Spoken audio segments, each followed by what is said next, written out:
Okay, Chair, I'll hand the meeting over to you. We are now streaming live on YouTube. Thank you, Amanda. Good evening, everybody, and welcome to East Devon District Council's virtual Cabinet meeting this evening, the 25th of November 2020. I'll be chairing it. I'm Councillor Paul Arnott, and welcome to anyone watching this via live streaming. Everybody here today is taking part remotely, as well as being live streamed, and the meeting's being recorded. So please bear this in mind, and please be careful with your language. The Code of Conduct also, of course, applies throughout this meeting. We also reserve the right to remove and disconnect any participant who is disrupting the meeting by whatever means. Please could you remember to turn any telephone devices off to silent. As we are dependent on the internet tonight and a power supply, if we lose both of those and we can't get back on within 15 minutes, we will have to adjourn and reconvene at a later date, and dates for that will be on the website. Please make sure, if you can, if your microphones are muted throughout. As ever, we'd be grateful if you could keep your points reasonably short and not repeat points that might already have been made, and of course don't interrupt. If you wish to comment, please raise your electronic blue hand and wait to be called. All councillors have been sent the agenda for today's meeting, and for the public it is available on our website www.eastdevon.gov.uk. We will now start the meeting by doing a roll call of committee members here present. Can you please now unmute your microphone, and when you hear your name, please confirm by saying present. When you have confirmed you're present, please mute your microphone again. Amanda. Thank you. Councillor Arnott. Present. Councillor Hayward. Present. Thank you, Amanda. Councillor Armstrong. Present. Councillor Bailey. Present. Councillor Jackson. Present. Councillor Young. Present. Councillor Loudon. Present, Amanda. Councillor Rickson.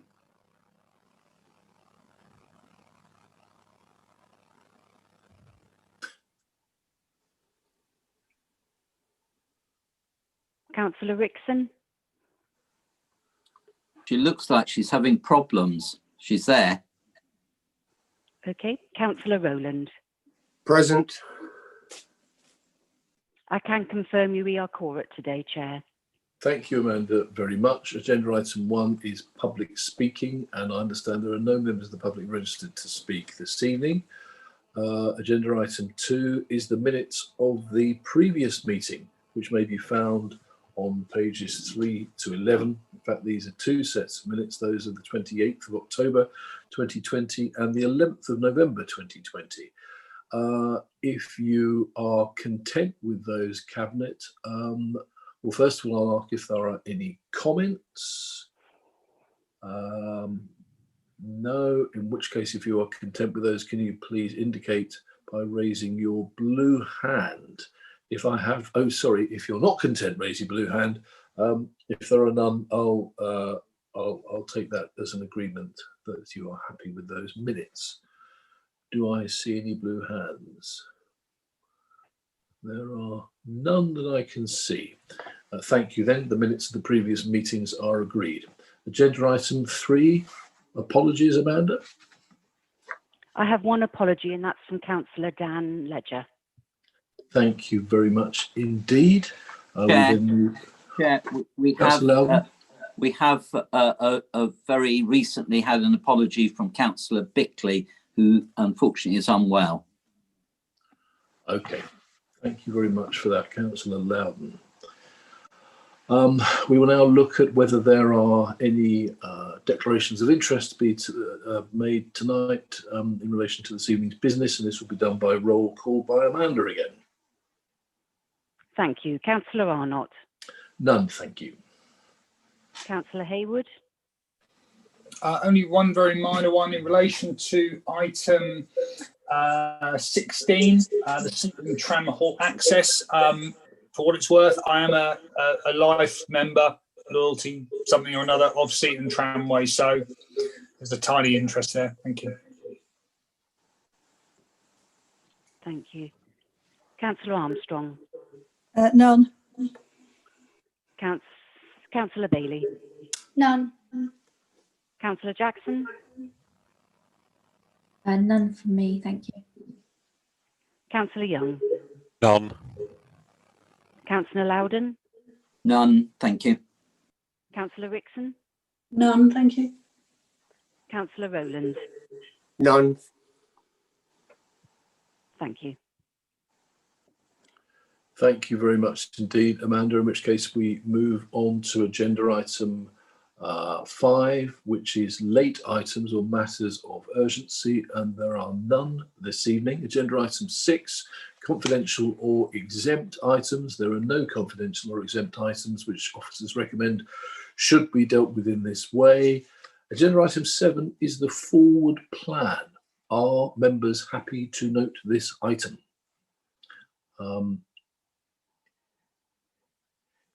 If not, I'm happy to look out for blue hands if anyone wants to make any comment. And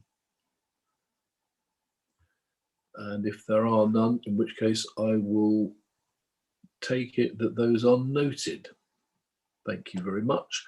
Agenda item 8, the minutes of the Poverty Working Panel held on the 12th of October 2020. Are members happy to note those minutes? If not, could you put up a blue hand, please? No blue hands, Chair. Thank you very much, Debbie. Agenda item 9, minutes of the Exmouth, minutes of the Exmouth Queen's Drive delivery group held on the 15th of October 2020.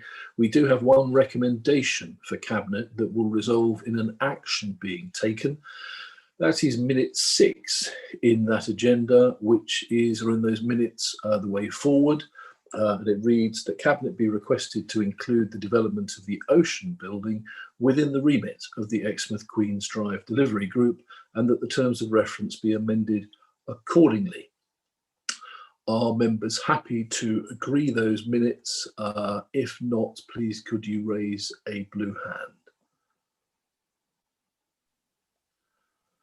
No blue hands, Chair. Thank you very much again. Right, we move on to agenda item 10, minutes of the Recycling and Waste Partnership Board, which was held on the 21st of October 2020. We have 3 recommendations for Cabinet that will resolve in an action being taken.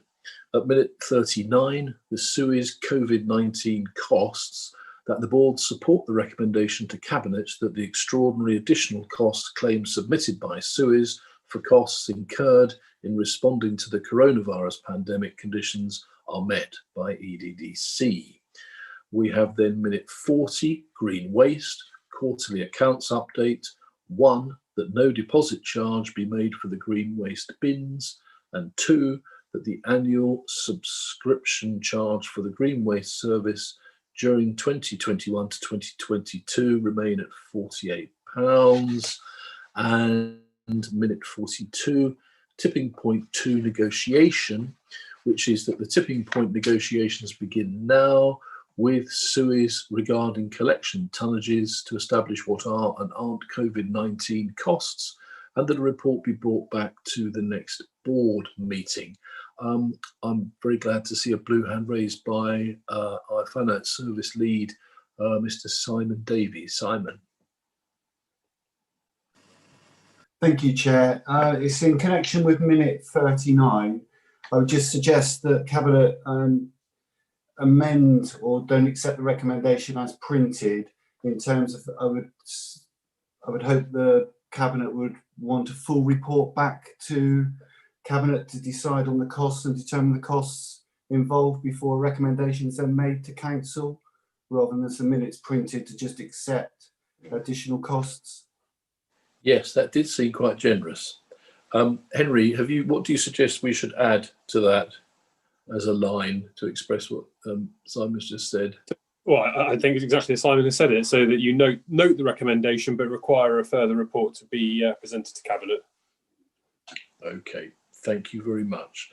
So, Cabinet, with that additional line on minute 39 at the back of your mind, can we just come to Councillor Steve Gazzard next, please, to talk? Thank you, Chair. Regarding minute 39, it might seem a silly question, but I'll ask at any rate.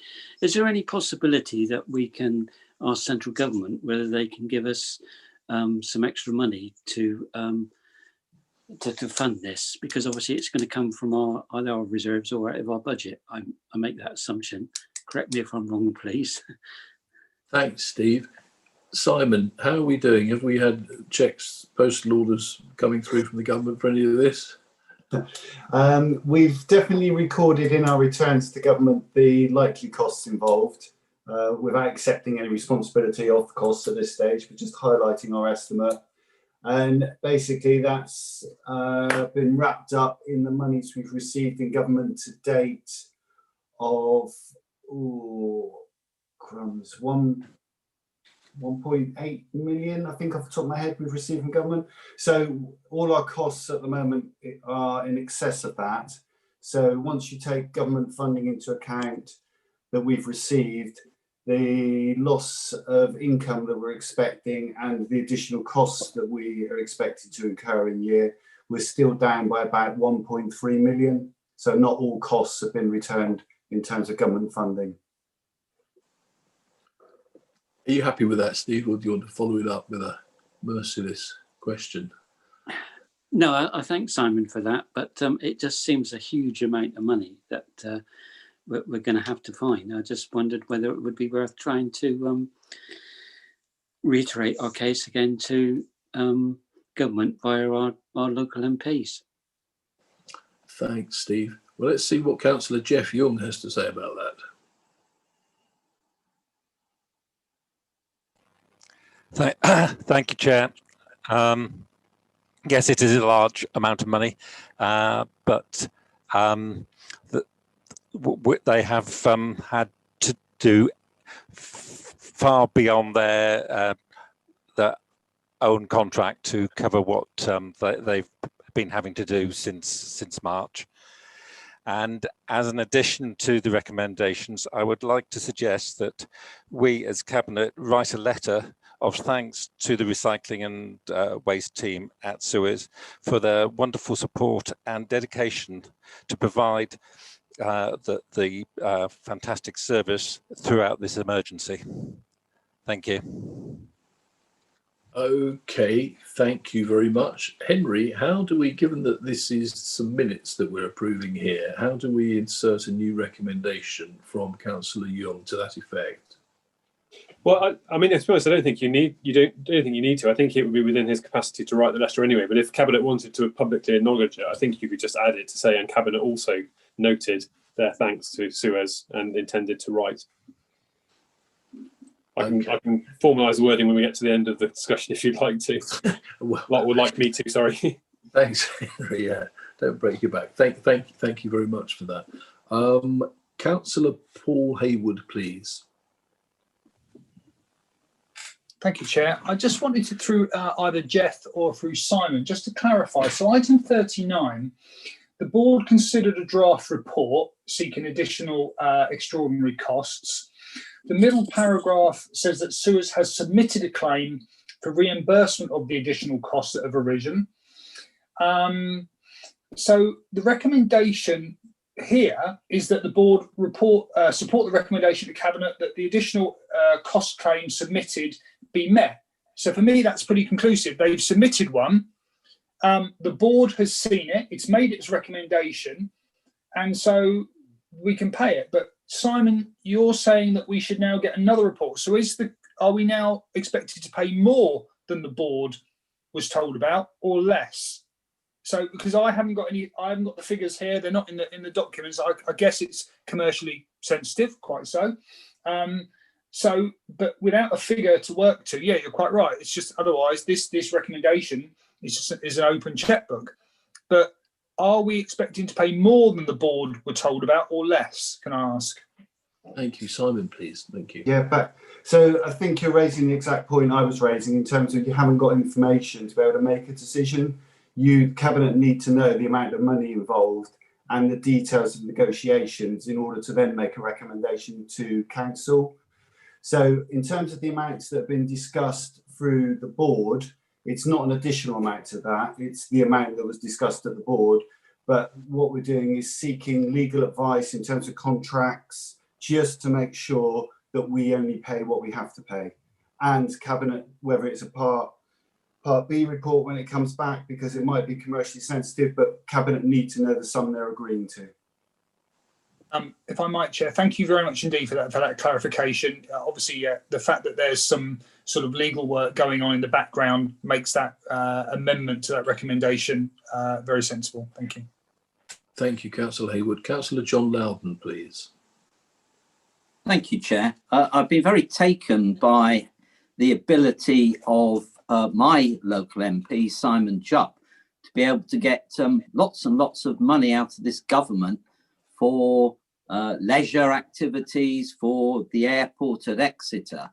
And I think this is an opportune moment for us to try and use his good services and that of our other local MPs to lobby on our behalf in order to meet any additional costs that we incur through this contract.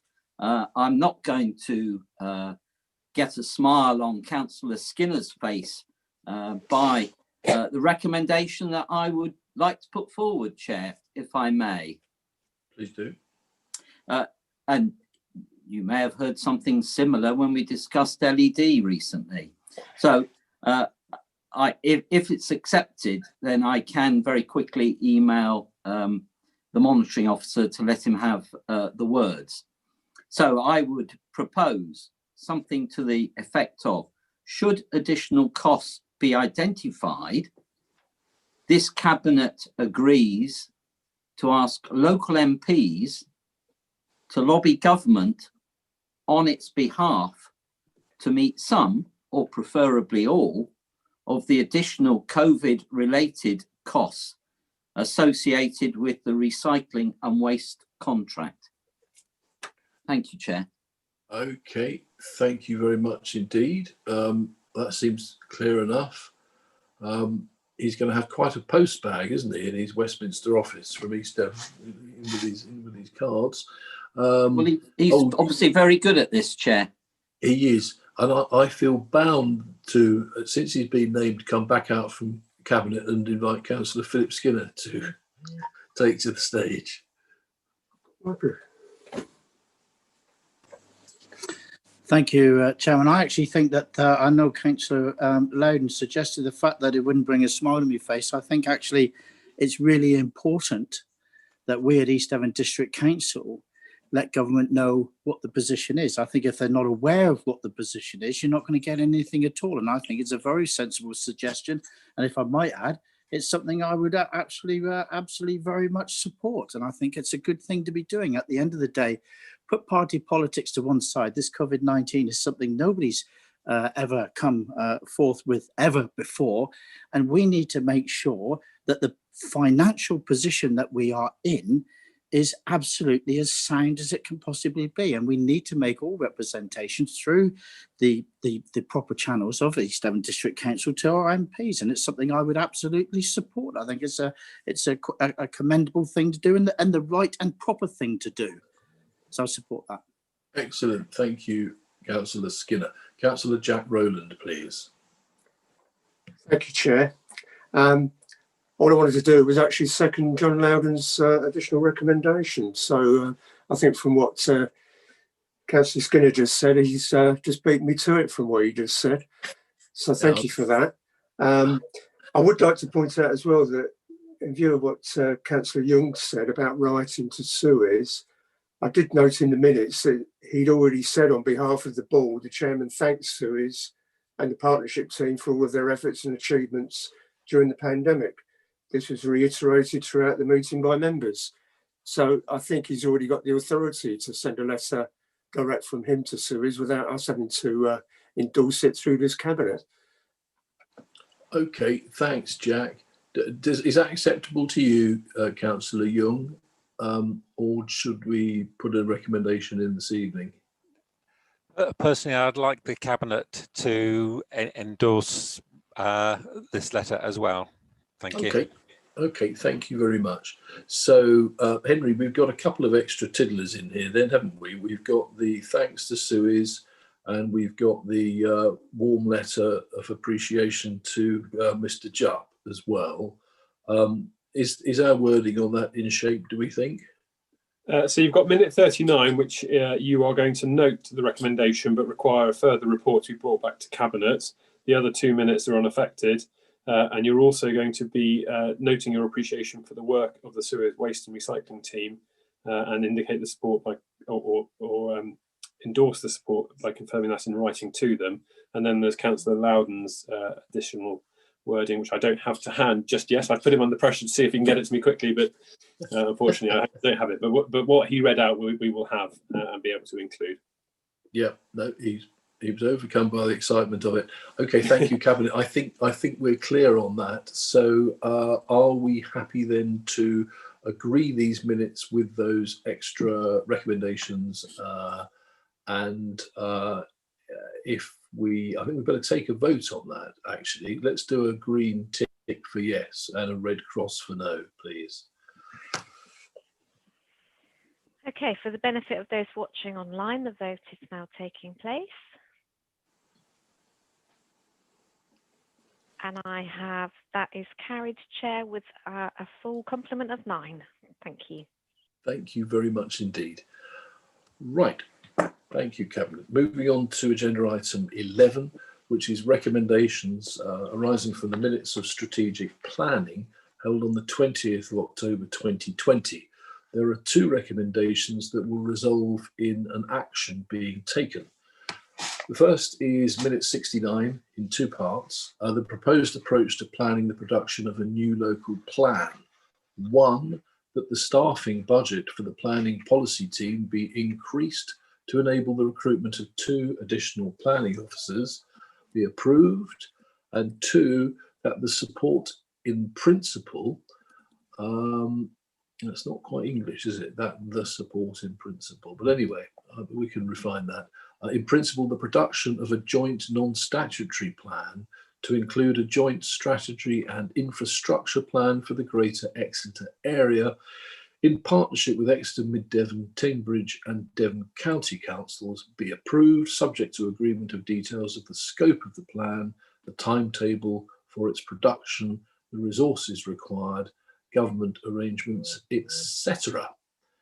And then the second minute arising from strategic planning is 74, affordable housing supplementary planning document and mortgagee exemption clauses, that the affordable housing supplementary planning documents attached at Appendix A be considered and adopted. So, members, would anybody from outside of the Cabinet like to pass any comment on that? If not, let's... Just if I may say that minute 74 is covered by the specific report at item 14. So effectively, you just note that minute now and pick it up at item 14. Brilliant. Thank you very much. Okay, so Councillor Eileen Wragg, please, unless you want to talk at item 14, Eileen, or would you like? Well, I very much support the review of the local plan, funding made available for that. I was in a meeting last week. It was a national meeting of leaders all over the country. And I raised the question that I'd heard mention of at another national meeting earlier in the year. And where if you have with the new housing numbers that the government have dictated, if you have a local plan under review, by the time these numbers come in, I'm trying to find the note that I made, then you will have that figure forced upon you. Now, I was told at that meeting, and there were some people there highly qualified from the LGA who said that they thought that the government would probably hold that in abeyance. They've gone a bit quiet on that. But I think we need more clarification on that, because if we're reviewing our local plan and these figures kick in, then we will have to accept the numbers that government say we've got to have for new housing. So I think the sooner we get on with this, the better. We can get help from the LGA, no question of that. And I noted down the email addresses of the relevant people there. Just to flag that up, I've noticed since becoming chair of planning, several anomalies, and certainly one that really stands out to me, and the planning officers agree with me, is to do with holiday accommodation.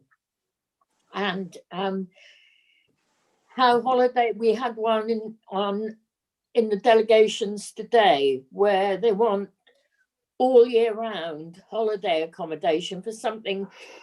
I mean, Sandy Bay, for instance, in Exmouth, residents have to be out of there for, I think it's 6 weeks every year, so that it's not considered residential accommodation, that it is holiday accommodation. That doesn't apply in the rural areas. It only applies in the 4 principal holiday accommodation areas of Exmouth, Budleigh, Salterton, Sidmouth, and I think Seaton. I think I've got those right. So the sooner we get cracking on this review, the better. And I think it can be done fairly quickly. All we have to do is to either add policies in or amend the ones that are already there. So I really do hope Cabinet will support this. Thank you. Thank you very much, Councillor Rank, for that insight. There'll be a lot of work, as you say, going ahead, and really look forward to members from across Council contributing and offering views like that to help us shape the plan as we go forward. Councillor Jack Rowland, please. Thank you, Chair.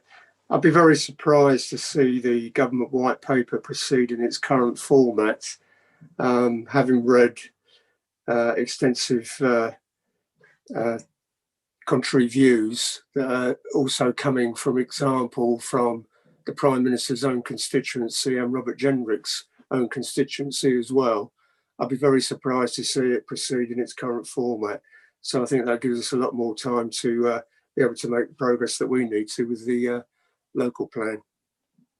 Okay, thank you very much, Councillor Rowland. I'm going to nip back out of Cabinet to Councillor Philip Skinner, please.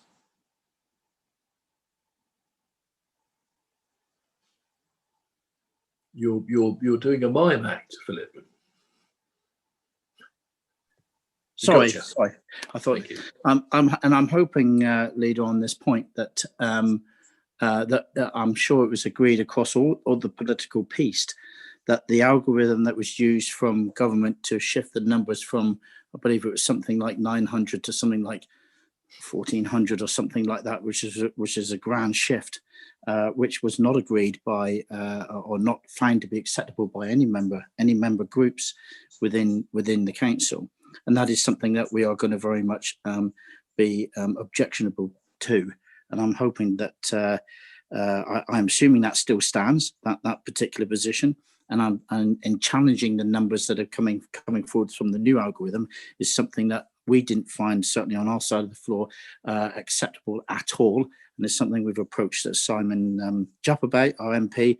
And I'm assuming that, of course, that this council has also put those recommendations of not supporting that particular motion in the new white paper coming forward in that way. And I'm sure that's where it was, but sure, Leader, you will be able to inform me up to date.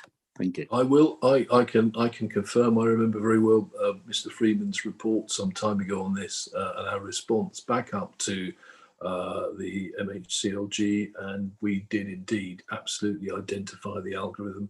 I remember some beautiful unity broke out between me and Councillor Ian Thomas, I think, on that somehow in strategic planning. Right, thank you very much. Councillor Marianne Rickson, please. Thank you, Chair. I would just like to congratulate Eileen for bringing up this subject about second homes. This is something that has exercised me quite a lot since I've done a bit of research into it. It really is an anomaly which needs to be addressed, and I sincerely hope that the loopholes are closed. Thank you, Marianne.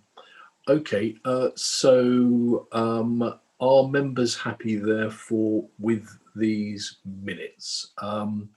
We better, let's again take a vote on this if we can. Green cross for yes, red, you know what I mean, green tick for yes, red cross for no. For the benefit of those watching online, the vote is now taking place. And again, Chair, that is carried with a full complement of Cabinet members. Thank you. Lovely, thank you very much. Moving on now to agenda item 12. These are recommendations arising from the minutes of strategic planning again, but this time on the 22nd of October 2020. There is one recommendation for Cabinet that will result in an action being taken. That is minute 81, Cranbrook Town Centre.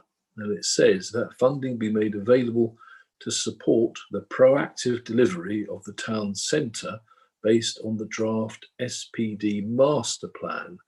And let's come back out of Cabinet, please, to welcome Councillor Kevin Blakey, please. Thank you, Chair. Really, I've just got one simple question with regard to this item.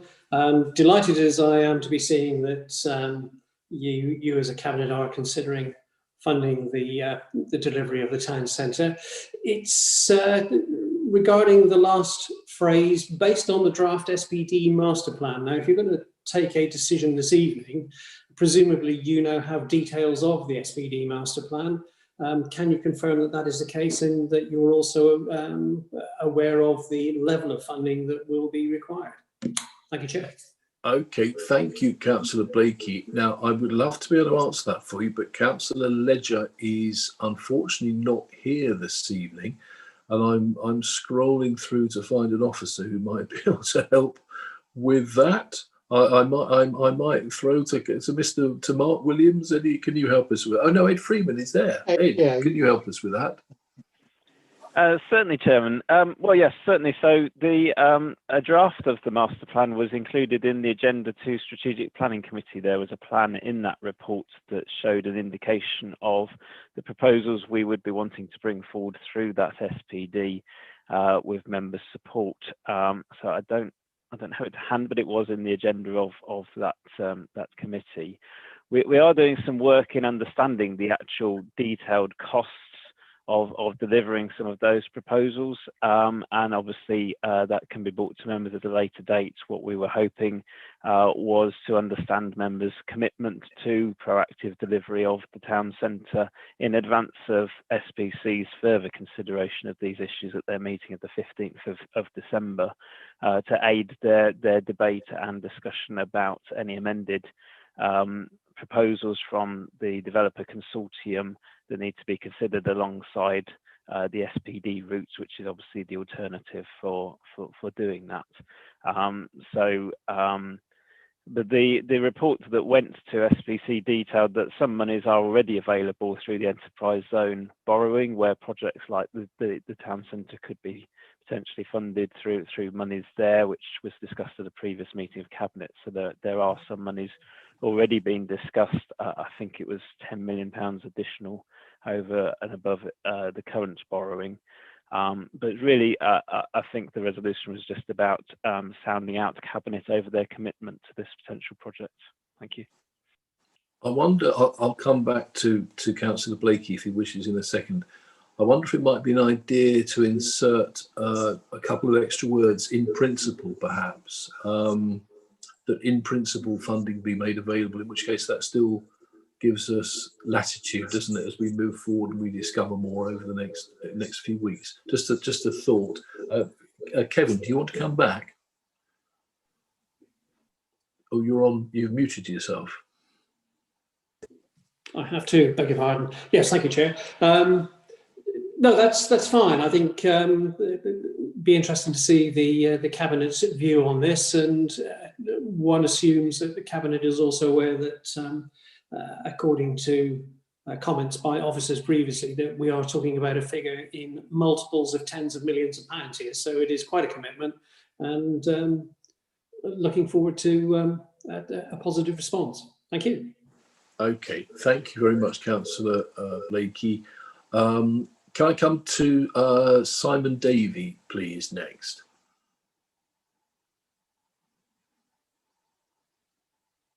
Oh, you're in blissful silence, Simon. Sorry, thank you, Chair. Just agreeing with your comments in terms of inserting some words about in principle, in that I understood the Cabinet are going to need a very detailed business plan to understand the funding and the different streams that could come in. So, yes, please put that, change the recommendation. Thank you. Okay, thank you.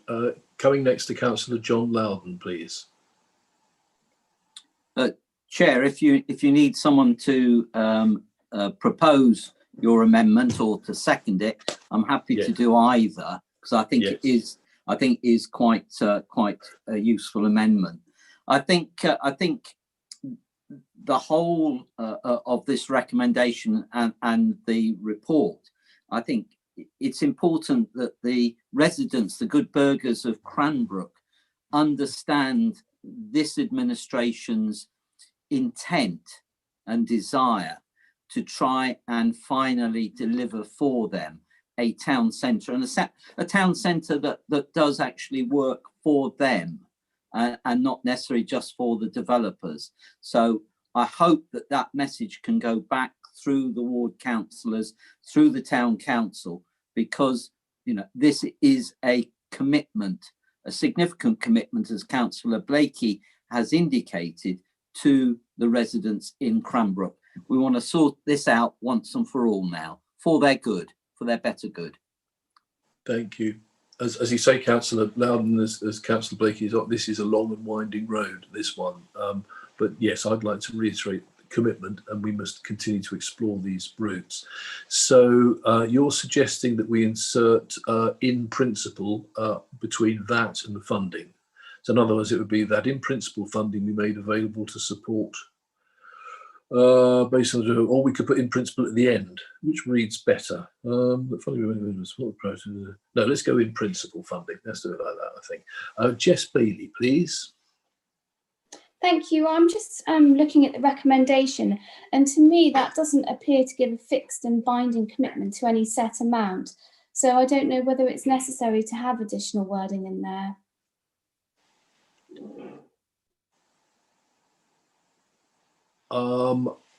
Okay, thank you very much. Anybody else like to speak from within Cabinet? We have a proposer for that amendment, which is Councillor Loudon. Would anybody like to second that? I'll second that, Chair. Thank you, Councillor Hayward. Okay, let's go to a vote on that then, please. Green tick for yes, red cross for no. For the benefit of those watching online, the vote is now taking place.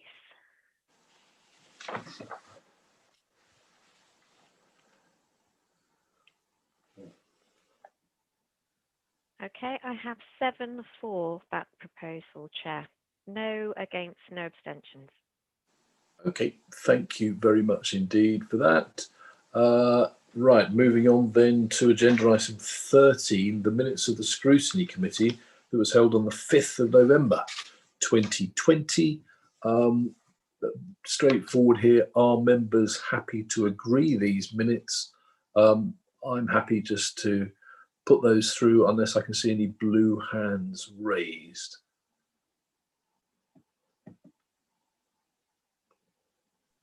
Okay, in which case those, thank you very much, those minutes are agreed. Agenda item 14, the Affordable Housing Supplementary Planning Document, and we are very grateful that we have a report on this from the Planning Policy Officer, Mr. Keith Lane. Thank you, Keith. Chairman, it's myself actually on this one. Oh, it is. Well, that's even better. Yeah. Keith wrote the report, but it's me. Thank you, Chairman. So what's before you is a draft supplementary planning document on affordable housing. The purpose of the document really is to better explain and guide developers as to what our requirements are with regard to affordable housing. So it's an extra level of detail to the policies that are in the existing local plan, in the hope that in having this guidance and better explaining our requirements, it gives greater certainty to the development industry as to what our requirements are, and we can hopefully secure better affordable housing outcomes through development proposals coming forward. The document's been prepared over about the last 18 months and been overseen by Strategic Planning Committee. It's been subject to 2 rounds of consultation now, and we've obviously worked hard to take on board the comments that we've received back from stakeholders and make appropriate amendments to the document. What you've got before you is a report that contains a summary of the feedback from the second round of consultation and how we've responded to those comments to try and address concerns where we feel that's appropriate, albeit obviously in some cases the concerns raised, certainly with regard to things like overage clauses and things we would not agree with and would not recommend that we address those necessarily. The document's been reported to Strategic Planning Committee, and they were happy with the document when it was considered at their meeting of the October 20th. And they and myself would recommend it to you for adoption. Thank you. Okay, thank you very much indeed for that. Ed, can I ask if there are any members who are not within Cabinet who would like to speak on that by raising a digital blue hand? If not, I'll come into Cabinet, please, with Councillor Paul Hayward. Thank you, Chair. Really, nothing but support for this. It's really an observation, and this was discussed at strategic planning. Item 4 and 5 with relation to the responses received. And we as a council struggle. You know, we've had many conversations here about the consultation process and how we must engage. We need the public to tell us what they want, you know, that we're their servants. We're guided by them. So so it was mentioned in strategic planning, but I'll mention it again now for perhaps a wider forum. So, you know, parish councils, planning agents, registered providers, 2,300 individuals were consulted, and we had 22 responses. Now, that's grateful, brilliant that we got 22. The contents are here. But I suppose it comes down to working with our colleagues in Cabinet across the portfolios to try and see, you know, how we do consultations. How do we maximise the number of people who can respond? Because without responses, we're sort of working blind here. So I'm grateful for the report, happy to read it, happy that we're able to give guidance and provide better affordable housing standards. That can only be for the good.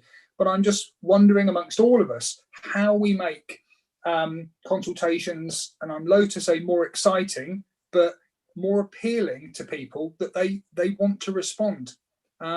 Because, you know, 22 responses isn't a great source of data for us to work on. We do the best we can, but sorry, it's just an observation, Chair. I always feel a bit of a, you know, my heart sinks a bit when I see sort of response rates of that level. I mean that's almost getting down to, you know, Police and Crime Commissioner response levels. Anyway, maybe we can do better next time. Thank you. Okay, thank you very much. Coming back from outside Cabinet to Councillor Steve Gazzard, please. Thank you, Chair. Fully endorse what Councillor Hayward had to say. I think the problem with consultations is the way that it's written. I think consultation documents have to be written in the form of language that the person in the street can understand and not to be overcomplicated. Thank you, Steve. Councillor Marianne Rickson, please. Thank you, Chair. I'd just like to say I agree with Councillor Hayward, because 23 out of 2,300 is hardly representative. It's not even 1%, so it cannot even be relied on statistically for its reliability. Okay, very good. So now what we are asked to do is to consider and adopt the Affordable Housing Supplementary Planning document attached at Appendix A as recommended by Strategic Planning Committee. So do we have a proposer for that, please? Yes, Chair, I'll propose that. And a seconder? Councillor Rowland, that was. Thank you very much. In which case, can we take a vote on that, please? Green ticks for yes, red crosses for no. For the benefit of those watching online, the vote is now taking place. And Chair, you have 8 Cabinet members for the proposals, none against. Sorry, we're up to 9, a full house. Lovely. And no abstentions. Thank you, Chair. Thank you, Debbie, very much indeed for that. I have to say, every time the first one with the green tick is Councillor Young, it's like a reflex contest. Amazing. Bang, straight in there. Right, thank you very much. We then move on to agenda item 15, the Council Tax Reduction Scheme for 2021 and 2022. And we have a report here from our Service Lead for Revenues, Benefits and Customer Services, Libby Jarrett. Over to you, please, Libby. Thank you, Chair. Each year the Council is required to review its working age council tax reduction scheme. As members may recall, we introduced a significant number of changes to our scheme for 2020-21 as we implemented an income-banded discount scheme, as well as increasing maximum support from 80% to 85%. As the report highlights, it is too early to determine at this stage whether further changes are needed. However, we continue to keep this under review, and it's important that our scheme continues to take account of changes in national policy from other welfare benefits, and that we also monitor that in conjunction with our council tax arrears. As part of our council tax reduction scheme, we also have an exceptional hardship fund that provides that safety net for those households who are financially struggling by allowing us to pay up to 100% support. Clearly, the costs of the scheme, as shown under section 3.2 of the report, have risen, and a proportion of this was anticipated when we moved and changed scheme, as well as taking account of the annual rises in council tax, which also mirror the sort of the rise we see in our expenditure. But however, there has been a sort of an additional cost to our scheme of about circa 700,000 due to the impact of COVID-19, where we have now a significant number of more claimants than what we had anticipated. The current cost of the scheme and allowing for potential further increases will need to be factored in as part of determining the council tax base. As the cost of the scheme is funded through the collection fund, the cost to East Devon is 7% of the total expenditure. 7% is the proportion that we receive from the council tax. For 2021-22, the recommendation is that the scheme remains unchanged.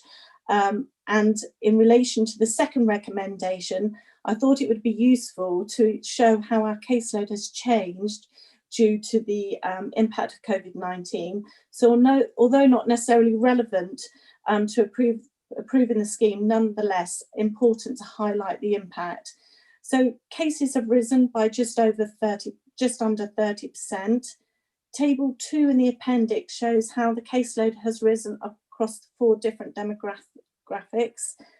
So we can see that those earning has risen by 95.2% of our caseload.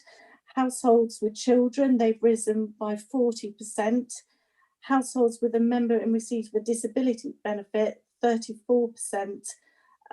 Also, Exmouth, Sidmouth and Broadclyst have had the highest rise in claims, and Broadclyst has also had the highest percentage change.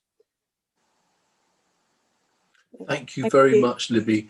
Could you just remind us again, please, of what the recommendations are arising from this? So the recommendation is to approve the council tax reduction scheme for working age residents. The requirement is that it remains unchanged from the current year, so that the policy will roll over into next year. Okay, thank you very much. Coming first to members, if any wish to do so from outside of Cabinet, Councillor Eleanor Rylance, please. Thank you, Chair, Leader, sorry. Thank you very much for your thorough report, Libby. And I have to say the figures about Broadcliff don't surprise me, because it's what we've been observing with the various things that we're using in, to help palliate people's poverty, like the food bank and the local fund that we have. So we have observed a huge uptick in need for that. So it's good to have some hard data to confirm what we're observing on the ground. So thank you very much for that. Okay, thank you very much for that, Eleanor. Coming back into Cabinet, I think now, can I come to Councillor Megan Armstrong first, please? Oh, thanks, Chair. Yeah, I just wanted to recommend approval for this when it gets to the stage, please. I think that's it's a really good thing that we've done this current financial year. And I'd just like to recommend it highly. Yes, and thank you, Libby, for all the work you've done on it. Thank you very much. Okay. Thank you, Megan, and thank you for all your work within your portfolio for this as well. It's much appreciated by everybody. Councillor John Loudon, please.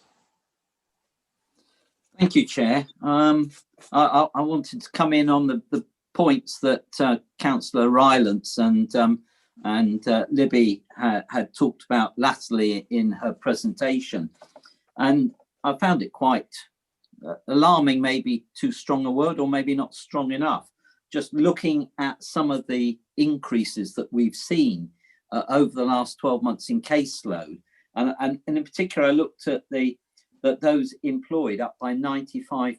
I mean, that's quite worrying, to be honest. Then looking at the various parishes, Councillor Rylance will have a much better understanding and idea why Broadcliff has got a 65% increase. I mean, that is huge. And Woodbury also at just over 50%. And if you look at the parishes, only Axminster sort of nestles down there in the lower numbers in terms of the increase. And I suspect this is telling us something that we perhaps don't want to admit about our district and about the problems that people are facing, our residents are facing out there. And I think in the report author, if it's Libby, was talking about wanting the poverty working group to have sight of this data. And I think that would be incredibly useful for it to have a look at this. So with concern, I note the report and thank Libby for it. Are you happy to second Megan's proposal? Yes, thank you, John. And thank you for those comments from listening to the Chancellor this afternoon and what the figures are going to be on shrinking the economy. This is very worrying, and we are not immune down here at all. Councillor Marianne Rickson, please. Thank you. You may not be able to answer this, but I don't know whether you have the data or not, but I wonder whether you've got any idea of the trends or the patterns of what is happening here with regard to employment sectors? Whether there are significant areas that whether there are significant areas that have been impacted. Thanks, Marianne. I hope you're addressing that to Libby, not to me. But Libby, understood if you don't know the answer. No, I don't. Andy, I think Andy's on this meeting. He might be able to help with that. Just before though, in terms of the high numbers, obviously the higher proportion of those that are on earnings, and we expect that that's likely to be because people have been furloughed and so their incomes have been reduced, and that's brought them into support. I think the worrying thing is what happens when that furlough scheme comes to an end, and whether that they continue to remain in employment or whether they then move into the unemployment sector. So that will be, we will continue to monitor the data because it's helpful to inform, and that we can use it, this data to help inform the work we're doing around poverty. And I think that's really important, especially looking at it in geographical areas as well, to make sure that any targeted work we can do, we can look at areas that have maybe been impacted worse than others. But in answer to your question, I'll if Andy can answer that in terms of specific sectors. Andy, we're hearing from you later. Do you want to have a pop at that one now? I'm forgiven if not. So the question, sorry, Chair, was about the sectors that have been impacted most heavily. Yes. Yes. Yes. So yeah, it was picked up in the report that went to Cabinet at the last meeting, I think, that identified, I think it was sectors such as retail, hospitality, leisure, construction was definitely there. There was a set of kind of, if you like, graduated sectors by impact that the County Council had prepared. And that certainly puts, some of those sectors that are particularly prevalent in the district at the top of that list, like tourism related, for example. So yes, I can certainly dig that table out again and circulate it if that would be helpful. Okay, thank you, Andy, very much. Thank you for that question, Marianne, and Libby for the other answer. Councillor Jack Rowland, please. Thanks, Chair.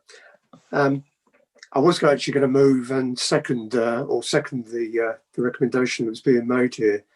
I think even what's being demonstrated, that even with the extension of the furlough scheme through to the end of March, there is a huge problem building here in terms of people falling into financial difficulty. And I'm grateful to Libby for the work that she's done on this particular subject, and I totally endorse the extension of the existing scheme. Okay, thank you very much, Jack. Councillor Jess Bailey, please. Thank you. I just really wanted to say thank you to Libby for taking the trouble to put up on the report the data so that we can actually see the impact. And I think it's really helpful to inform the poverty work and to inform our kind of ongoing understanding of the impact of COVID. So thank you very much. Thank you, Jess. Can I come back out to Councillor Eleanor Rylance, please? Thank you, Chair. So I don't actually have in-depth information about why it is that Broadclist has a higher rise, but if I were going to hazard a guess, firstly I'd say it's demographic. We have a lot of families with young children, potentially more than I say Axminster. It will partly be to do with employment and the precarity of people's employment. But, and I don't want to worry anybody, but our Broadclist Parish Council has a very, very well established, we've got a very good system. So we're very aware of what's happening in the parish. We've got a very good distribution system. We've got a very good information gathering system. And we have been able to inform people about what's available. So if I wanted to sound a word of caution, it could be that there is need elsewhere in the district that is not being detected. It could be a detection thing. It could be that we are aware of what's happening and that we're being able to inform people about what's available to them. But that this could be happening unseen and unheard in other parts of the district. So I think if you have a parish council that is up to it, it might be worth, parish councils that are up to it, it's worth asking them if they are aware of what's happening in their village in terms of the level of need. Because if we don't publicise the fact that certain things are available, then people won't know about them. And obviously there are sets of rules that govern council tax reduction. So it could be that people are simply not aware that these things are available to them. So it's a multifactorial thing, I suspect. Demographic, proximity to Exeter means that people are in different types of employment, but also the fact that people know what they can get. So please keep your ears to the ground, because this winter is going to be tough for a lot of people. Thank you. Thank you, Councillor Rylance. Councillor Paul Miller, please. Thank you very much, Chair. Historically, East Devon has had a very low number of homeless people in the district. But recently, because of the effects of the pandemic on the seasonal kind of tourist industry, we have suffered more than so many other parts of the country. And in the last few months, I have had so much more local casework from local residents. And in the last few weeks, I've been dealing with 3 rough sleepers in Exmouth. And thankfully, all 3 rough sleepers I was dealing with are now housed. And it's because of the council that has happened. But we need to acknowledge that there's been a significant increase in our area of homelessness, of poverty. And I think it's so important that the Cabinet and this whole council recognises that East Devon as a tourist area with a seasonal economy that has absolutely, it hasn't benefited from this crisis. No area has benefited from this crisis, but this part of the country has really suffered more than many others. And I think that needs to be taken into consideration. And I think any support we can offer to people through this council tax reduction and other stuff would be absolutely brilliant. But we need to recognise that East Devon is not like many other places in the country. We are uniquely affected by this because of our tourist, because we're a tourist town. A lot of people have lost their jobs. A lot more people are on universal credit. And we need to support them in any way we can. And I noticed this from the increase in my casework in my ward. And I would love if we could provide as much funding as possible for their welfare. Thank you. Thank you, Councillor Miller. Again, I think it was interesting. I only had time to briefly scan the Chancellor's statement today, but there were various things made about points made about homelessness and funding on that. So whether we'll benefit from that, I don't know. Councillor Paul Jarvis, please. Thank you, Chair. I just want to reiterate what Councillor Rylance and Councillor Miller have stated. We have because we live in East Devon and we have many wealthy areas, we forget that those wealthy areas also have individuals who actually, as I every day tell people, and I run a charity shop and I have very wealthy people and I have everyday people. And the wealthy people tend to forget that there are the group of individuals who live in our area that actually put things into the bag that you buy. They don't buy it, they put it into the bag, you purchase it and you go off. We also have in our area a tremendous amount of individuals who work in the restaurant trade. Their accommodation is provided above takeaways, Indian restaurants, Chinese restaurants, Italian restaurants, and their jobs rely on the fact that the business is still going. But we forget that those individuals are living in a circumstance where if the business can't, and under COVID, we've seen it consistently, that if the business cannot support them, it doesn't matter that you're furloughing their money, they end up becoming homeless. They end up having to become transient individuals that move from one location to the next.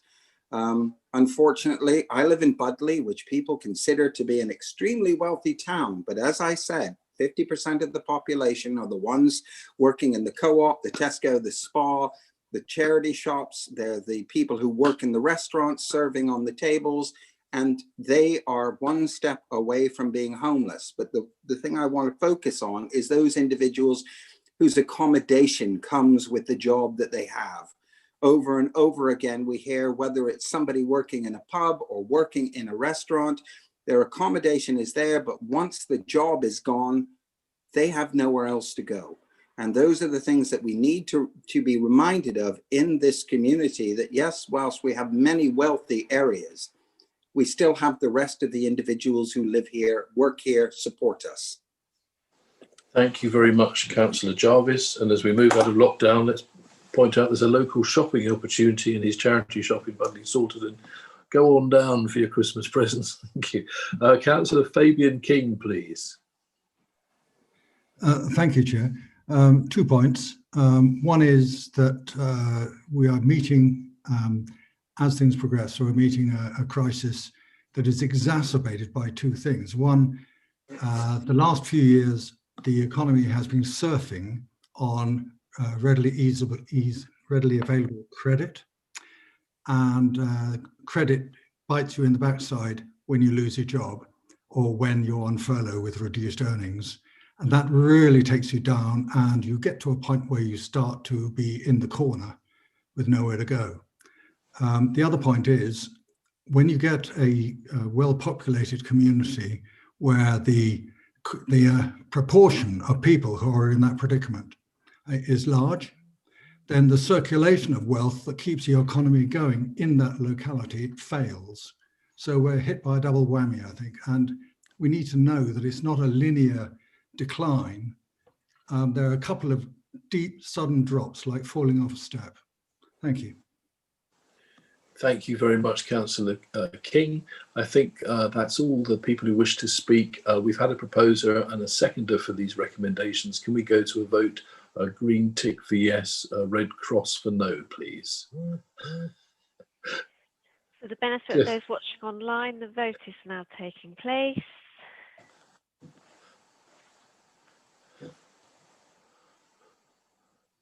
Okay, I have 8 votes for, Chair, so that is carried. No abstentions. Oh, last minute up to 9, and no blue hands. Thank you. Thank you very much. Once again, Councillor Young with the best reflexes. I don't know how he's doing this. Thank you very much. Thank you very much, Libby, for that report as well, and to Andy for your contribution. Can we move on now to agenda item 16, which is the Seaton Tram Halt Access Boardwalk and Footbridges. I'm going to, if I may, put a belated declaration of interest, because I'm just not sure whether this halt is in my ward or not, but it might be in the Collie Valley ward. So if I can just declare an interest there. And we've got a report, I'm delighted to say, from the service lead for Countryside and Leisure, Charlie Plowden. Over to you, please, Charlie. Thank you very much, Chair. We're ready to get this project over the line now. Planning has been granted for the scheme. It's a really good news story for Seaton and its visitor economy. The scheme will actually deliver a new access link directly onto the wetlands at the northern end of the reserve, and it will provide the wetlands with an additional circa 20 to 25,000 new visitors per annum, which will take our annual footfall on the wetlands to over 80,000 per annum, which is quite an impressive feat. Over the last 4 or 5 years, we've seen the visitor footfall double in numbers. It will also provide the tram and also the District Council's Countryside team an opportunity to work on some joint marketing and promotional campaigns promoting the wetlands, hopefully as Southwest #1 nature-based tourism destination. We will also look to, the scheme will actually look to further extend the tram's shoulder and winter season with its links to the wildlife offer. Specifically for the wetlands, it will give us an opportunity to further monetize the new footfall and links with the tram. We have plans to refresh our visitor hub area around Blackhole Marsh in the northern area, develop a cafe offer in 2021. We're looking to develop an additional circular route, re-landscape the whole visitor hub area. We're also submitting a capital bid for 2021 to improve the existing public toilets on the wetlands, resurface the car park, install electricity and water, hard standing area for the cafe, and put in contactless donation points. So with all this together, the scheme is recommending that we, as an authority, take on the maintenance and management of the boardwalk. On completion, we will receive a fee of £2,000 per annum over 5 years, which will provide a lifespan of the structure for approximately 20 years. Thank you, Chair. Thank you very much, Charlie. So, can I just ask a question quickly, which is, when would we hope that the tram halt might be open and people sort of disgorging there? The tram are looking to start construction early in 2021 in January. So the timing is for their sort of Easter holiday break. So they've got the window now, to get on site and to get this project completed. So very, very soon, which is excellent news. Thank you, Charlie, very much for that. I'm looking for members from outside Cabinet. Can't see any at the moment, but do pop up if you wish. Councillor Jack Rowland, please. Thanks, Chair. I guess with hindsight, I should have declared an interest being a ward member for Seaton. So if that could be noted. This is part of a continuing success story for the Seaton Wetlands area as well. So I totally welcome what's happening here, because apart from the extra visitors to the wetlands area that Charlie mentioned, it also has a spin-off effect for the overall economy of Seaton by bringing extra visitors in that will really help some of the other businesses in the area. So I totally welcome this and fully approve and would move the 4 recommendations that have been made. Thank you. Okay, thank you, Councillor Rowland, very much for that. Very delighted to welcome Councillor Dan Ledger coming into the meeting.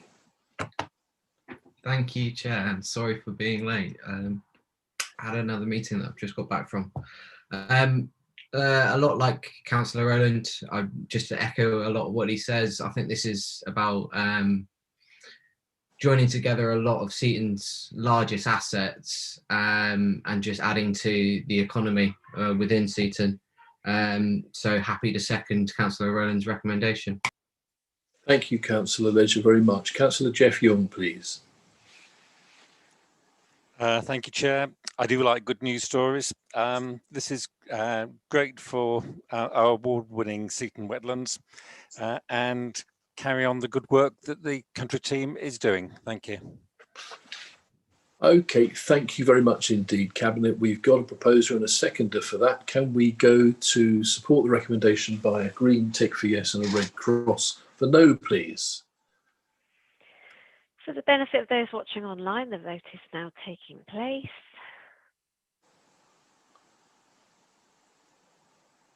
And Chair, you have 10 votes in favour, none against, none abstentions. Thank you. Thank you very much indeed for that. Thank you, Cabinet. Right, and thank you, Charlie, for your report. And good luck with the project. Agenda item 17 now, which is the COVID-19 Economic Response and Recovery Resources. And we begin, I'm pleased to say, with a report from our service lead for growth, development and prosperity, Andy Wood. Over to you, Andy. Thank you, Chair. There are 2 main aspects to the report in front of you. The first is in relation to what's known as the Additional Restrictions Grant, which is essentially a payment that's been made by government of £20 per head of population, or just shy of £3 million, in light of the national restrictions that are currently in place. This sits alongside the local restriction support grant that went live on the 13th of November. Difference being that those funds are available through to March 2022, so just shy of 18 months. The second main part to the report is in relation to economic development resources, and I'll try and pick up on some of the points that have been raised already tonight in that respect. On the first one, in relation to the additional restrictions grant, the context, members may remember, a discretionary grant scheme that ran over the summer of this year, that helped around 300 businesses and organisations in relation to the first set of national restrictions. There are some key features here that have been carried over to this discretionary grant scheme, particularly around having a very clear policy that is consistent, hopefully as much as possible, on a Devon-wide basis, and also having an advisory panel of members to inform decision making. Specifically in front of you tonight is a proposal to take £1 million of the £3 million, essentially, to dedicate towards that discretionary policy. And the proposal, the recommendation, or partly, is to approve the policy contained at Appendix A to deploy those funds. That includes details around eligibility and grant levels, for example. I just wanted to correct one item in there in paragraph 4.3. It does mention the grant scheme going live essentially tomorrow. Having worked through the detail of how we can operationalise that grant scheme, the latest thinking that would be the 9th of December with a 2-week call for applications. So that is the key part of the recommendations in front of you, is to approve that policy. And there's also a recommendation around delegated approval to make further changes. Important to say that further details are still emerging, including updated frequently asked questions from government.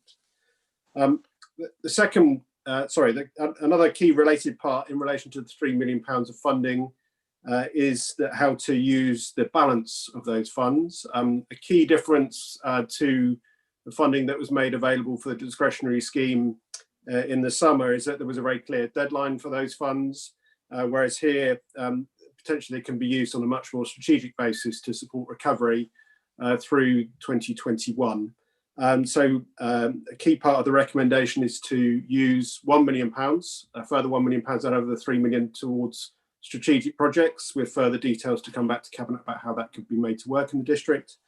And then the balance just shy of £1 million to be held in reserve. Important to say as well that the government has made it very clear that in the event of further restrictions, there will be no further funding made available. This is the totality of what we will have. Lastly, and the second main point is in relation to economic development resources. The paper takes stock of what we have available currently. The words that struck me today, I think, were from the Chancellor, that the economic emergency is only just beginning. And in that light, I think it's pretty clear that there's going to need to be concerted effort over at least the next 2 years to support recovery in the district. That's both in terms of people and places. And so the proposal in front of you is to recruit 2 additional full-time equivalent posts, focused on one on people, one on place, for a 2-year fixed term period, and that to be funded from the business rate pilot, retention pilot monies. So hopefully that covers the totality of the recommendations in front of you tonight.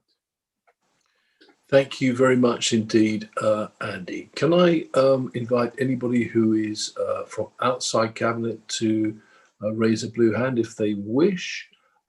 Councillor Joe Wibley, please. Hi there, thank you, Chair. Obviously welcome this funding and the grant scheme proposals, with one slight caveat. It's a very particular one. Given that the taxi trade is so important to both our nighttime and tourist economies coming out of the pandemic, that taxi operator numbers are falling significantly in the district.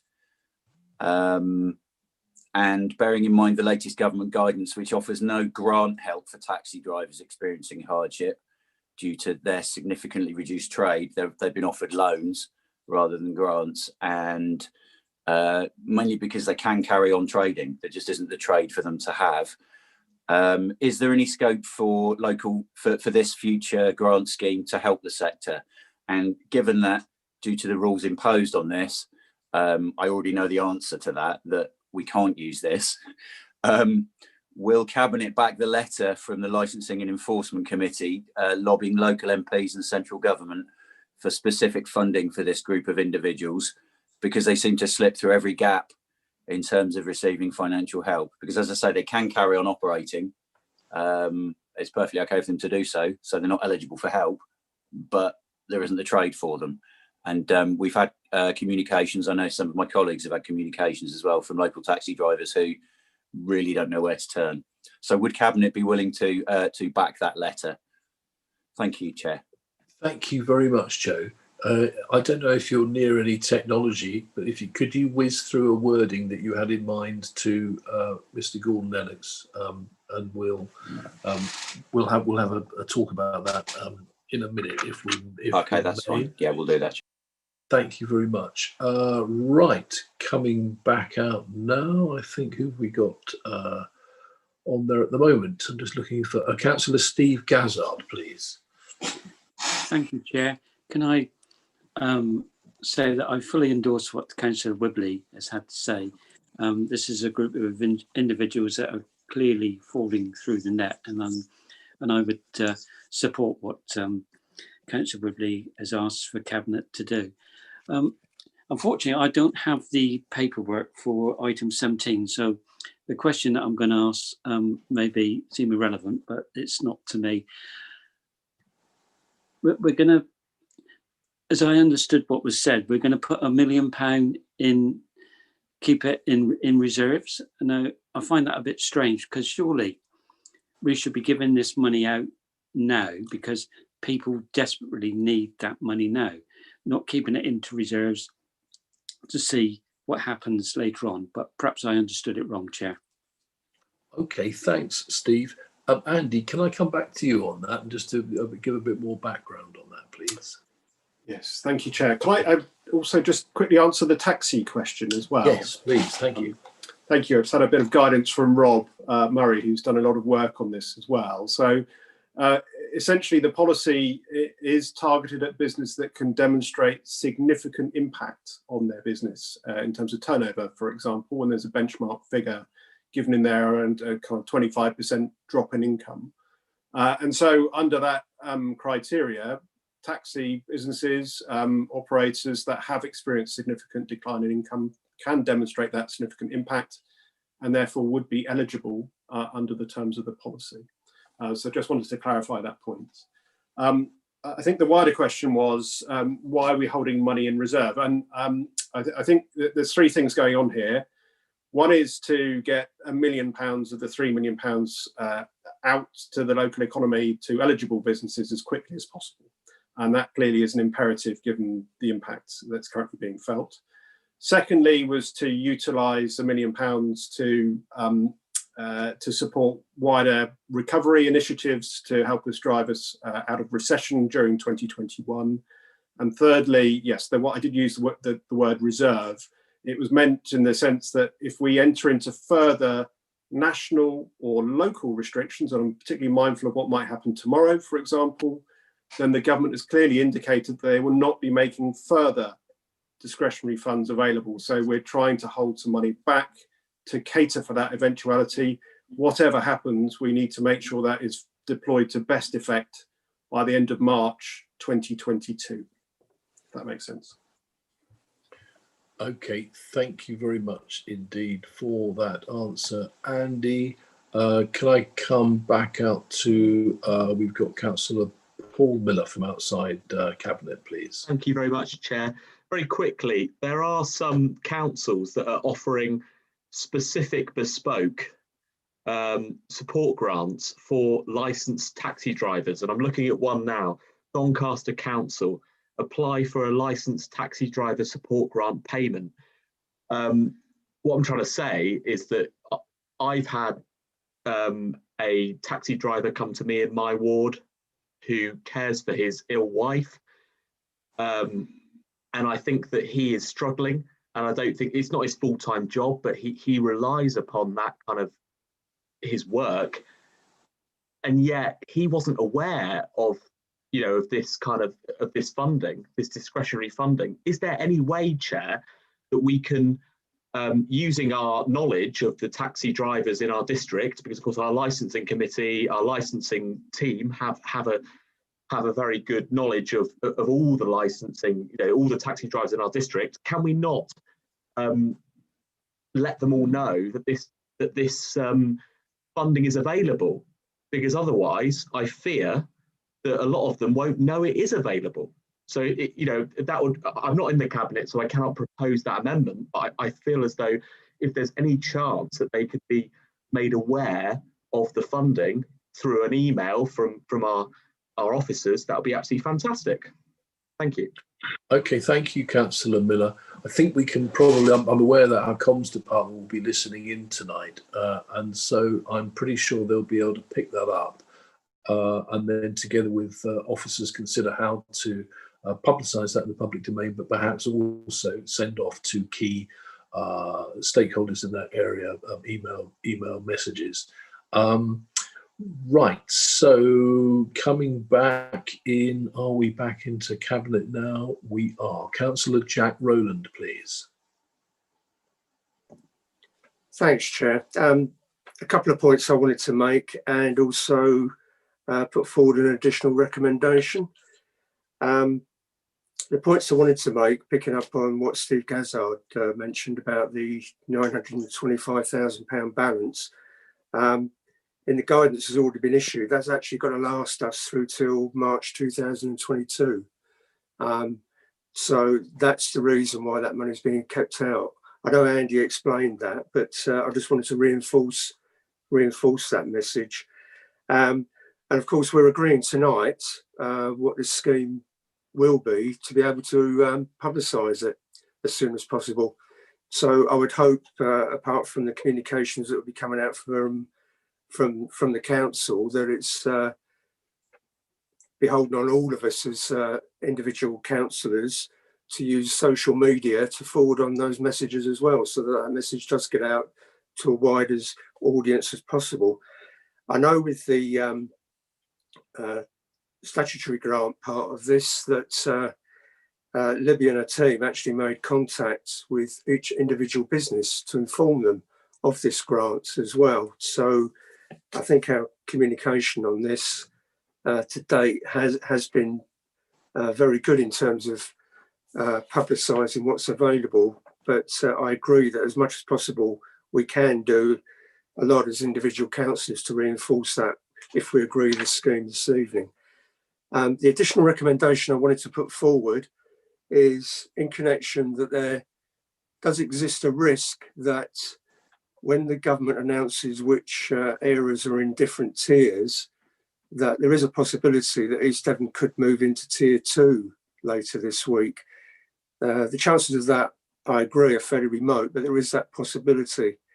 So I'd like to put in an additional recommendation, and Henry already has the wording for this, that as follows: delegates authority to the service lead, bracket, revenues, benefits and customer service, close brackets, in consultation with the leader, deputy leader, policyholder for finance and chief finance officer to approve the scheme policy for the local restriction support grants, bracket, open, close brackets scheme. Thank you. Okay, I'm glad he's already got the wording for that. Thank you, Jack, for that very much indeed. Can I just ask Andrew Wood? Andy, I've just sent you through an email, excuse me, which is a draft letter from our licensing committee effectively. I wonder if you could just have a quick look at that. It's drafted by Joe and Kim to see whether what it's saying is covered by what you said earlier, or whether we should still take up Councillor Wibley's suggestion and write separately. Councillor John Loudon, please. Thank you, Chair. I do welcome this report, and I think in some ways it does actually, the discussion here builds on the discussion we had earlier on under the Council Tax Reduction Scheme report. And those of us who have listened tentatively, very attentively to the Chancellor will be under no illusions that we are now heading for very, very difficult economic times in this country. You know, some people are talking about even for a decade or more now. That is quite worrying. It really is. And therefore, what Andy is putting forward for additional resources is very much what we are going to need and very much do need at the moment. And having said that, what it does concern me is that, and this is no criticism of Andy at all, is that COVID has really had a huge impact on the economy, and it is going to be compounded, in my personal opinion, from the 1st of January by the debacle of Brexit. And it really does gall me that we are having to employ somebody, and we've got the EDO Prosperity and Investment, and part of their job, however small it might be, will be to deal with Brexit and our transition into the oblivion out there. And I know we have to do it, but it is a distraction, and it is not, in my view, the best use of resources, but we have to do it. Frankly, we are shooting ourselves in the foot from the 1st of January, and it's going to cost this council and our residents dearly as we move forward. Thank you, Chair. Thank you very much indeed, Councillor Loudon. Councillor Paul Hayward, please. Thank you, Chair. Firstly, as you would expect, but it needs to be done, thank you to Andy and all of his team for putting the ARG scheme into place so quickly. It's been one thing after another. We moved out of one scheme into another discretionary scheme, then this one. So I have to applaud Andy and his team and Libby and everyone involved for doing the hard work to get us to this point. We've had correspondence in recent days from members of the public who have been affected, many members of the public. I imagine every councillor here has had representations from people. But there is a distinction between those businesses that have been forced to close and those that can stay open but actually see no point in staying open because all of their customers have gone. All of their customers have closed. The support industries that serve industries that have had to close, they're still open, but they've got no business. And that's why this ARG is so important. But Andy has hit the nail on the head. This is the last chance saloon. There is not going to be any more rainy day money after this. We've used up our brollies, we've used up our newspapers, we've used up everything. This simply is a case of when this money is gone, it's gone. There won't be any more.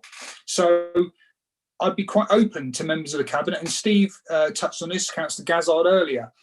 If the Cabinet feels that we should put all of our eggs in one basket now and put 1.9 million into the ARG for immediate relief of those people and businesses affected, then I'd welcome someone to put forward that proposal and we can debate it.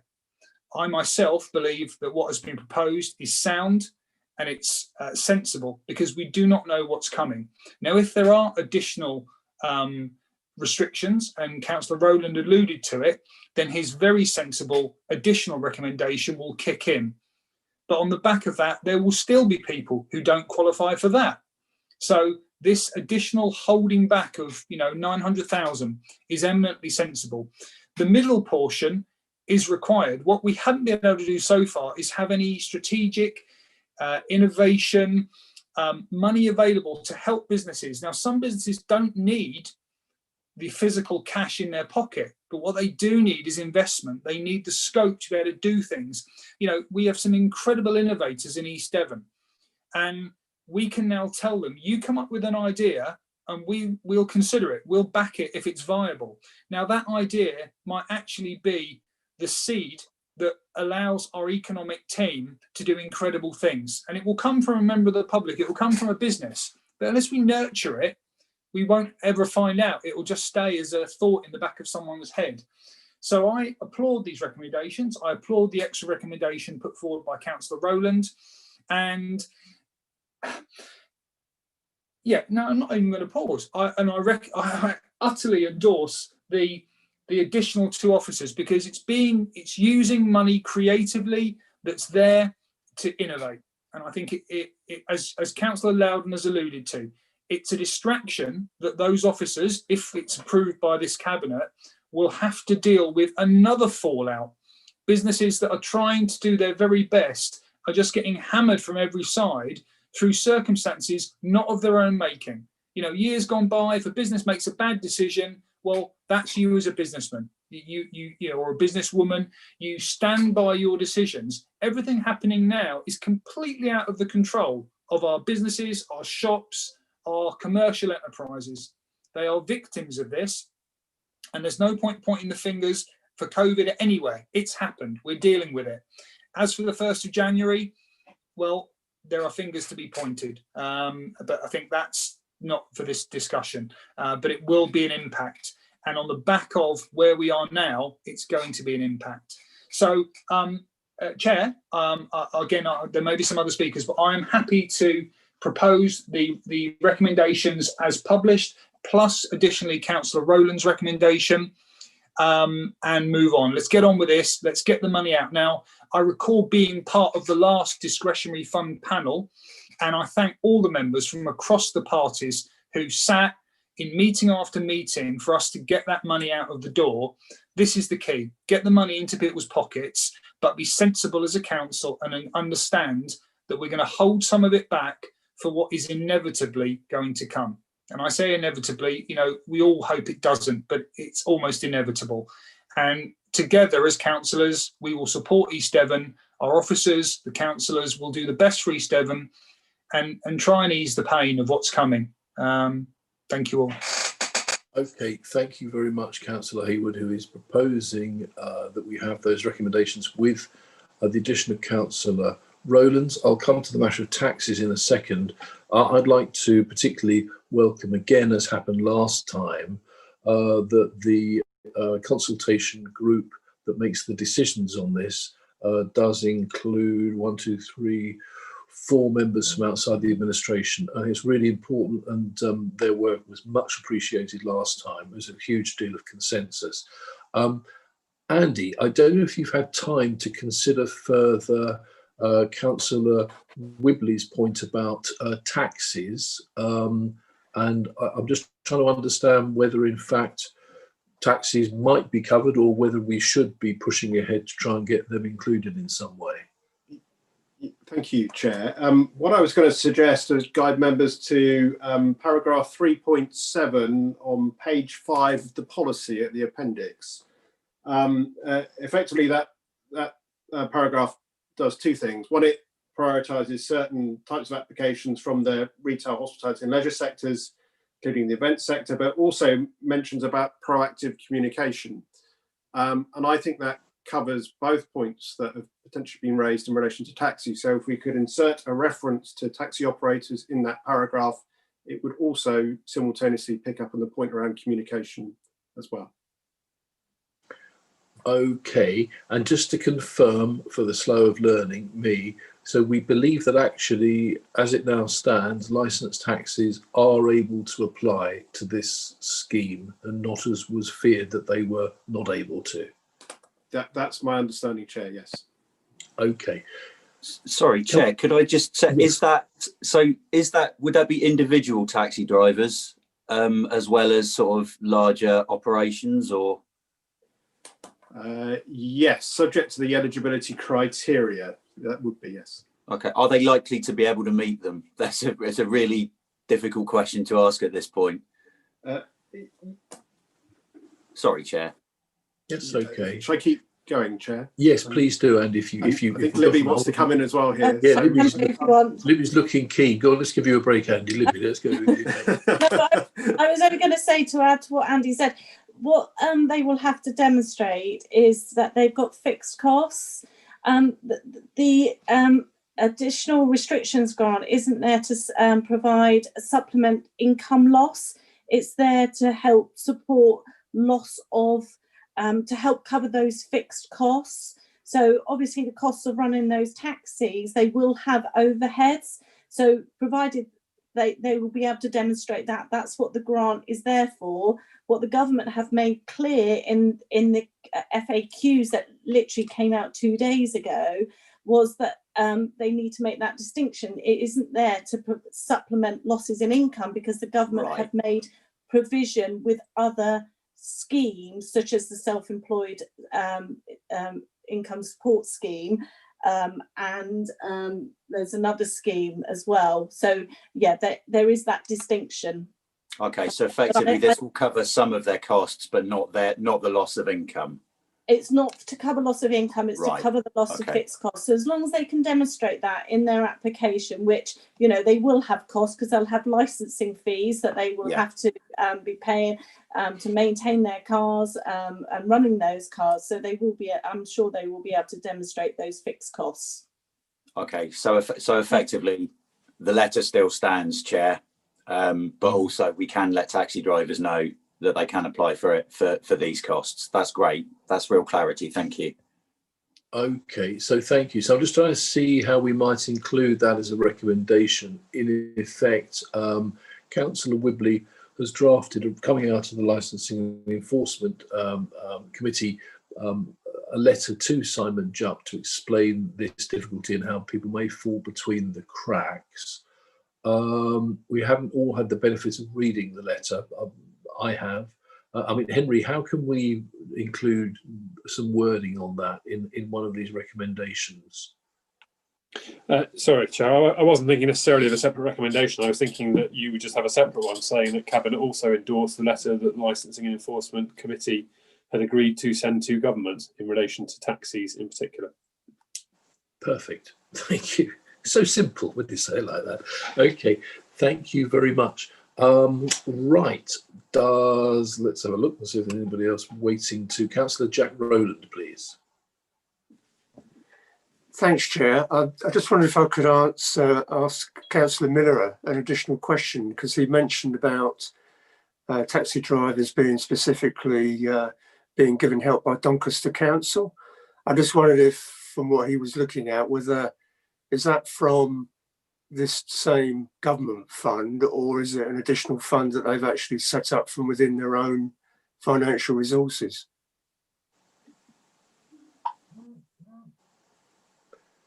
I think Councillor Miller may not be available. He's taking the fifth on that, I think, Jack. So, okay, so I think we're clear then on what these recommendations are.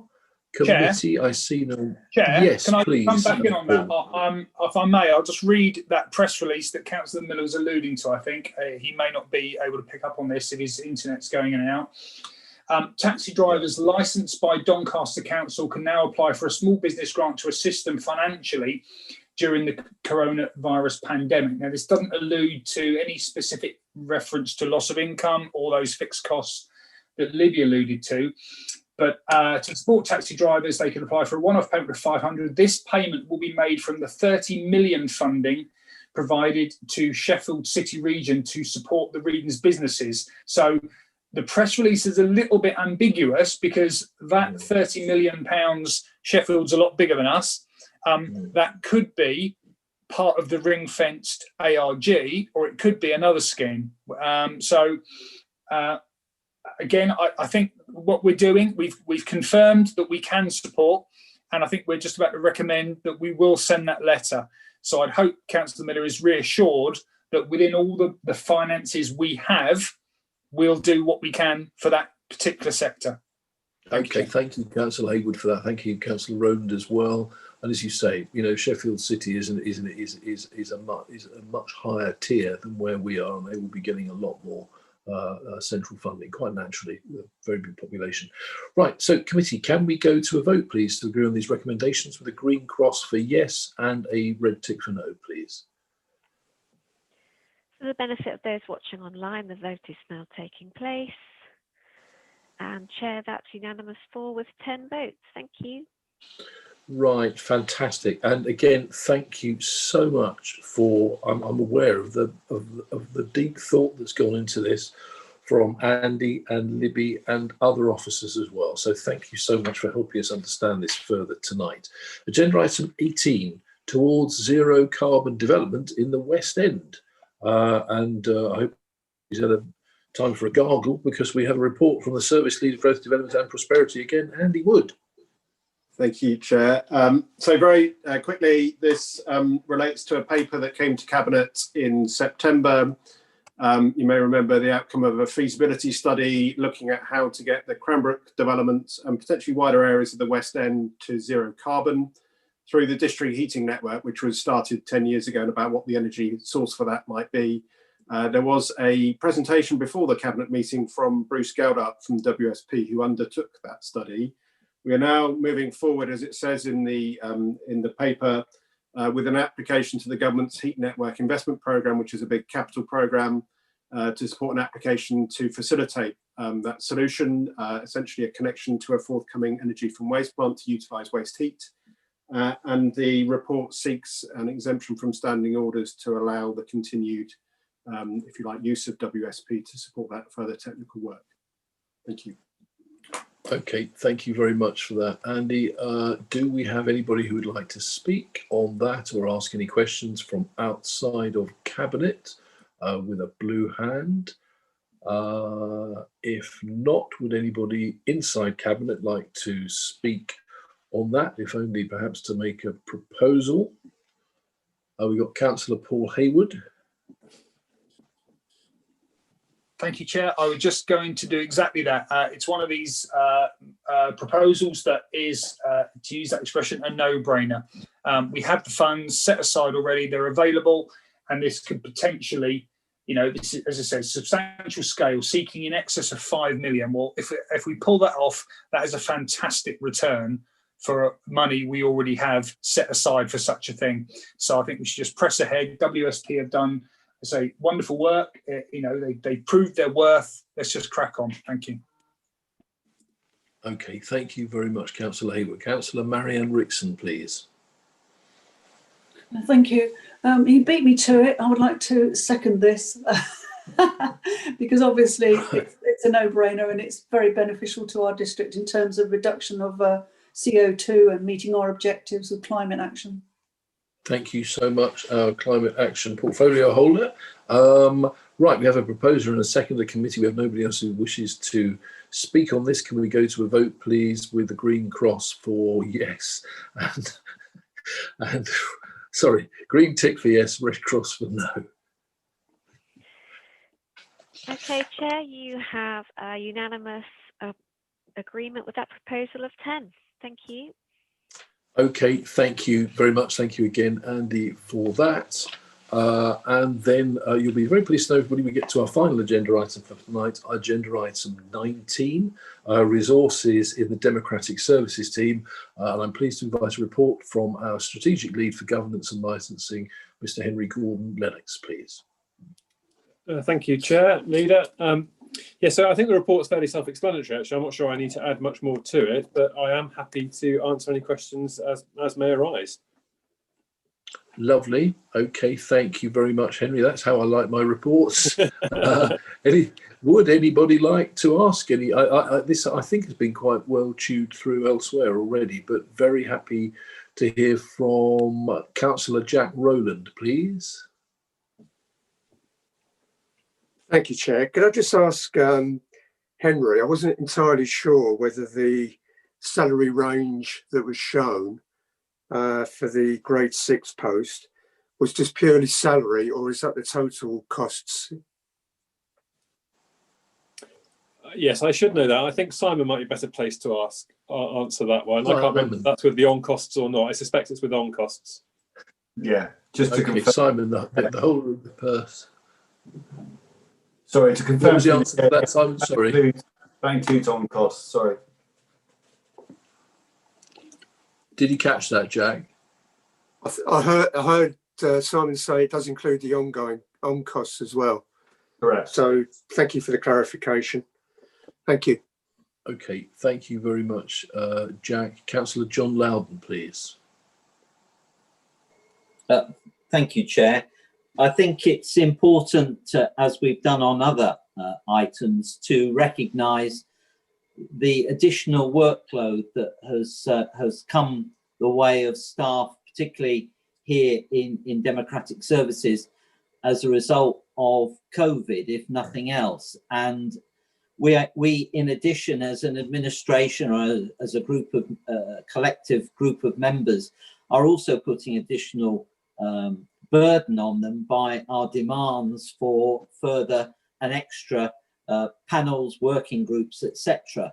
So it is only right and proper that we should give due regard to the request here for an additional member of staff, and I certainly would recommend acceptance of Henry's report. Thank you. Thank you. Is that a proposal, John? Oh, I think it might be, Chair. Okay, thank you. Second. Oh, that was Councillor Sarah Jackson coming with seconding. Can we come back out to Councillor Steve Gazzard, please? Thank you, Chair. I think it's been said, but I would personally, as one of those that seem to badger Democratic Services tremendously, I think they are fantastic servants to this council. They seem to accede to every request that we ask of them, and I'll put it bluntly, I don't think I could really do the job that I try to do without the help of the Democratic Services that we have at East Devon. And although I'm not in Cabinet, I fully would support the recommendation. Thank you very much, Steve. Councillor Dan Ledger, please. Thank you, Chair. it's really just to echo again what everyone else is saying. I don't think we'd be performing council functions right now if it wasn't for Democratic Services. They are the reason why we're here tonight and we've been able to fulfil council business over this really testing period. So I just want to also, in line with the recommendations, just to note our thanks to the Democratic Service staff. Yes, thank you very much, Councillor Ledger. And yes, can we ensure, please, that in the minutes, Cabinet and Councils, or I should better say Cabinet's, thanks to Democratic Services for outstanding work since March, really, is recorded. Thank you. Councillor Paul Hayward, please.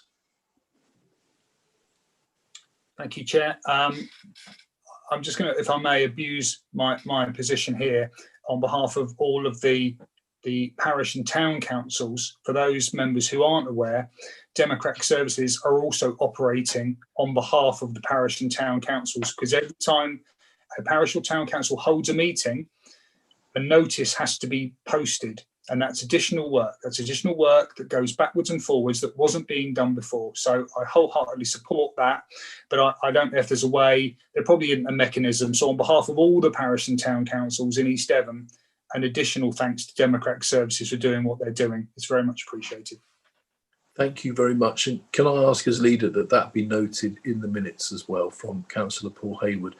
Finally, it's all been said, so it's just I seem to be the leader, so I'd like to say it as well. Meetings such as this were unthinkable at New Year, really, and the way in which our Democratic Services team has adapted to this and the multiple complexities. You know, it probably looks quite easy. It isn't. The preparation of these reports is outstanding. The interaction that is had between officers and cabinet members and others in order to discuss what the content of those reports might be prior is fantastic. In many ways, it's been enabled by the world of Zoom, which is something, you know, we may well take forward on a permanent basis. But I would like to record my deep personal thanks for Democratic Services, seriously, for making what might have been an incredibly difficult job achievable. So thank you very much for that. Right, that now brings us to the end of our meeting. No, it doesn't. We have a vote. We better have a vote. We're also, we've got the Christmas spirit rather prematurely. Yes, in which we have a proposer and a seconder. So a green tick for yes, red cross for no, please. For the benefit of those watching online, the vote is now taking place. And Chair, that is carried. Thank you very much. Thank you very much. If I may just say thank you very much to all the councillors. I will make sure that those kind comments are passed on to the rest of the team. I know Amanda and Debbie are here to hear them, but the rest won't. So I'll make sure those are passed on. Thank you. Very grateful, Henry. Please do. Thank you. And take that in lieu of a Christmas card as well, I think. Right. Well, I'll give it to charity, you know. Okay. Thank you very much, everybody, for your contributions tonight. I'd like to thank members of the public who are watching online as well for taking part. Can I just remind all those present that the supporting officer will confirm when the meeting is no longer being recorded or going live, and until then, your comments will be live. Thank you very much and good night.